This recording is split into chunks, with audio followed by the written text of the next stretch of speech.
Tilekar HW मराठीमध्ये तुमचं स्वागत. महाराष्ट्रामध्ये सध्या लॉकडाऊन लागण्याची जी शक्यता आहे ती अगदी पूर्णपणे व्यक्त केली जाते. गेल्या अनेक दिवसांपासून राज्यामध्ये जो कोरोना बाधितांचा आकडा वाढतोय तो पाहता खरं तर कोणत्याही क्षणी महाराष्ट्रामध्ये लॉकडाऊन लागेल असं सांगितलं जात आहे आणि याबाबतचा जो निर्णय आहे तो गेल्या अनेक दिवसांपासून सुरू आहे. विरोधी पक्षांशी चर्चा सुरू आहे, टास्क फोर्स टीमशी चर्चा सुरू आहे आणि अंतिम जो काय निर्णय घ्यायचा आहे त्याबाबत मुख्यमंत्री सध्या विचार करत असल्याचं पाहायला मिळतंय. शनिवारी विरोधी पक्षांसोबत बैठक झाली, त्यानंतर टास्क फोर्स टीम सोबत आणि अनेक महत्वाच्या तज्ञ लोकांसोबत बैठकी झाल्यानंतर आता मुख्यमंत्री उद्धव ठाकरे हे आजच लॉकडाऊन बाबतची जी घोषणा आहे ती करू शकतात असं मुंबईचे पालकमंत्री अस्लम शेख यांनी स्पष्ट केले. आज अस्लम शेख यांनी एक पत्रकार परिषद घेतली आणि या पत्रकार परिषदेमध्ये अस्लम शेख स्पष्टपणे म्हणतात की महाराष्ट्रामध्ये उद्या लॉकडाऊनची जी घोषणा आहे ती होऊ शकते आणि त्याबाबतचा जो निर्णय आहे तो मुख्यमंत्री आजच घेतील. त्याचप्रमाणे या लॉकडाऊन साठीची जी काही नियमावली आहे ती सुद्धा आजच तयार करण्यात येईल असं अस्लम शेख यांनी सांगितलंय. लॉकडाऊन लागणं हे अत्यंत महत्वाचं आहे, अत्यंत आवश्यक आहे असं महाविकास आघाडी सरकारचं एकंदर म्हणणं आहे. मुख्यमंत्री उद्धव ठाकरे यांच्यापासून राज्याचे आरोग्य मंत्री राजेश टोपे यांच्यापर्यंत सर्वांना आता लॉकडाऊन हाच महाराष्ट्रातील अंतिम पर्याय आहे असं दिसतंय. एकंदर चर्चा झाल्यानंतर याच प्रतिक्रिया वारंवार येत आहेत आणि त्या पार्श्वभूमीवर जर राज्यातला कोरोनाबाधितांचा आकडा आपल्याला रोखायचा असेल तर त्यासाठी लॉकडाऊन अनिवार्य आहे अशी एकंदर प्रतिक्रिया आणि याच पार्श्वभूमीवर लॉकडाऊन बाबतचा जो निर्णय आहे तो मुख्यमंत्री आज घेतील. उद्या लॉकडाऊन बाबतची घोषणा होईल असं मुंबईचे पालकमंत्री अस्लम शेख यांनी सांगितलंय. आणखी काही महत्वाच्या गोष्टी ज्या सांगण्यात आल्या सरकारकडूनही त्या अशा आहेत की जर लॉकडाऊन जरी महाराष्ट्रामध्ये लागला तरी हा जो लॉकडाऊन आहे तो अचानक लावला जाणार नाही. लोकांना तयारीसाठी त्यांच्या काही कामांसाठी जो आहे तो वेळ दिला जाईल. लॉकडाऊनची घोषणा लवकर होईल, 2 दिवस आधी किंवा 3 दिवस आधी. मात्र जो मुख्य लॉकडाऊन आहे त्याची जी अंमलबजावणी आहे ती त्यानंतर होईल असं अगदी राज्याचे आरोग्य मंत्री राजेश टोपे यांच्याकडून सुद्धा सांगण्यात आलंय. आज सकाळी शिवसेना खासदार संजय राऊत यांनी सुद्धा जेव्हा माध्यमांना प्रतिक्रिया दिली तेव्हा तेही म्हणाले की जर आता देशभरामध्ये जरी लॉकडाऊन लागला तरी शंका वाटायला नको, कारण की देशातील सुद्धा आकडा वाढतोय आणि महाराष्ट्रातील तर स्थिती आपल्याला माहितच आहे आणि त्यामुळे जर आरोग्य यंत्रणा पुन्हा एकदा उभी करायची असेल तर सरकारला यासाठी वेळ हवा असेल तर त्यासाठी लॉकडाऊन लागणं हे अत्यंत महत्वाचं आहे आणि म्हणूनच मुख्यमंत्री लवकरच याबाबतचा जो निर्णय आहे त्याबाबत घोषणा करू शकतात. बिघडलेली अर्थव्यवस्था, सर्वसामान्यांची यानंतर होणारी हानी आणि अडचणी हा सगळा मुद्दा महत्वाचा आहे. मात्र रोज वाढणारा जो कोरोनाबाधितांचा आकडा आहे तोही आपण दुर्लक्षित करू शकत नाही. या पार्श्वभूमीवर आणखी काही नेत्यांनी जो प्रतिक्रिया दिल्या त्यानुसार राज्याचे ग्रामविकास मंत्री हसन मुश्रीफ असं म्हणतात की राज्यामध्ये आता जो लॉकडाऊन लागेल तो 12 ते 13 दिवसांचा असेल. अनेक मतप्रवाह याबाबत पाहायला मिळतात. काही जण म्हणतात की हा 7 दिवसांचा लॉकडाऊन असेल. टास्क फोर्स जी टीम आहे त्यांनी सांगितलंय की 14 दिवसांचा लॉकडाऊन हा राज्यामध्ये आवश्यक आहे. तर राज्याचे ग्रामविकास मंत्री हसन मुश्रीफ म्हणतात की 12 ते 13 दिवसांचा हा लॉकडाऊन असू शकतो आणि या पार्श्वभूमीवर जरी हा लॉकडाऊन लागला तरी सर्वसामान्यांना कुठेही अडचणी निर्माण होणार नाहीत यासाठी राज्य सरकार प्रयत्नशील आहे असं सुद्धा म्हटलं जात होतं की काही आर्थिक पॅकेज सुद्धा सरकारकडून जाहीर करण्यात येईल. मात्र अधिकृतपणे अशी कोणतीही घोषणा झालेली नाहीये.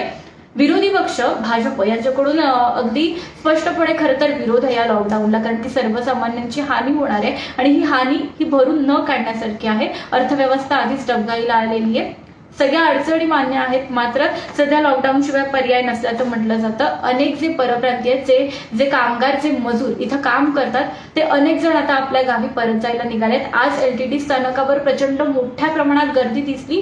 हे पुन्हा एकदा आपल्या घरी परत आहेत, कारण की कोणत्याही क्षणी महाराष्ट्रामध्ये लॉकडाऊन होऊ शकतो असं म्हटलं जातंय आणि त्यामुळे या जणांचं, या लोकांचं, या कामगार आणि मजूर वर्गाचं मोठ्या प्रमाणात नुकसान आहे. हातावरचं पोट असणाऱ्या लोकांचं नुकसान आहे. अन्य अनेक गोष्टी आहेत. मात्र कोरोनाबाधितांचा आकडा ही तितकाच महत्वाचा आहे आणि त्यामुळे हा कठोर निर्णय जो आहे तो महाविकास आघाडी सरकारला घ्यावा लागणार आहे. गेल्या अनेक दिवसांपासून याबाबतची चर्चा सुरू आहे आणि त्यानंतर आता अखेर आज याबाबतचा निर्णय होईल. नियमावली जी आहे ती सुद्धा निश्चित होईल आणि उद्या याबाबतची घोषणा होईल असं मुंबईचे पालकमंत्री अस्लम शेख यांनी सांगितलंय। यासोबत राज्याचे मदत आणि पुनर्विकास मंत्री विजय वडेट्टीवार हे सुद्धा याबाबत गेल्या अनेक दिवसांपासून अनेक वक्तव्य करतायत। त्यामध्ये त्यांनी असं सांगितलंय की लॉकडाऊन जाहीर झाला, मी तुम्हाला म्हटलं त्याप्रमाणे की जरी लॉकडाऊन जाहीर झाला तरी 2 ते 3 दिवसांचा अवधी दिला जाईल। लोकांना त्यांची जी काम आहेत, त्यांच्या ज्या महत्त्वाच्या गोष्टी आहेत त्या करण्यासाठी वेळ असेल। अचानक लॉकडाऊन लावला जाणार नाही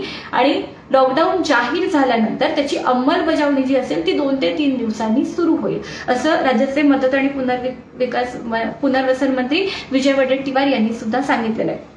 गेल्या अनेक दिवसांपासून आपण पाहिले की मुख्यमंत्री जे आहेत ते विरोधी पक्षापासून, तज्ज्ञ मंडळींपासून, टास्क फोर्स टीम पासून सगळ्यांशी चर्चा करतायत। कोणता उपाय आहे का किंवा कशा पद्धतीनं लॉकडाऊन लावला जावा, काय काय गोष्टी विचारात घेतल्या जाव्यात, या सगळ्या गोष्टींवर चर्चा सुरू आहे। कुठेही सर्वसामान्यांची हानी होऊ नये हा एक महत्त्वाचा प्रश्न आहे। गेल्या वर्षी सुद्धा लॉकडाऊन लागला होता, मात्र हा लॉकडाऊन हा देशभरामध्ये होता आणि त्यामुळे संपूर्ण देश एकत्रपणे या स्थितीमध्ये होतं। मात्र जर आपण आता पाहिलं तर महाराष्ट्रामध्ये ही स्थिती अत्यंत गंभीर दिसते।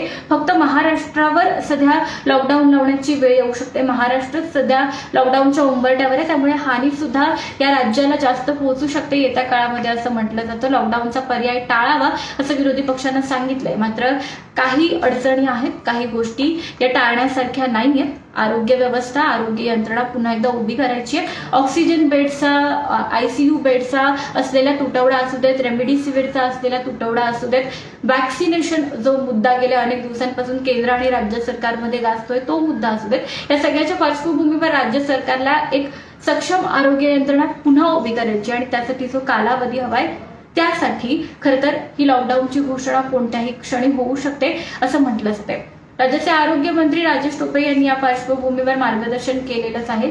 स्वतः ते याबाबत म्हणालेत, मुख्यमंत्री स्वतः म्हणाले। त्यामुळे फक्त आता लॉकडाऊनची घोषणा कधी होणार आहे, कधीपासून हा लॉकडाऊन जारी होऊ शकतो याबाबत सध्या अधिकृत अशी माहिती नाही, जी 1 ते 2 दिवसांमध्ये येईल, अगदी उद्याच येईल असं मुंबईचे पालकमंत्री हसन मुश्रीफ सांगतात। मुख्यमंत्री उद्धव ठाकरे याबाबत नेमकं काय बोलतायत, काय मार्गदर्शन करतायत, ही सगळी नियमावली कशी असेल आणि यंदाचं लॉकडाऊन कसं असेल, काहीच वेळामध्ये, काहीच तासांमध्ये खरं तर याबाबत आपल्याला माहिती मिळू शकते।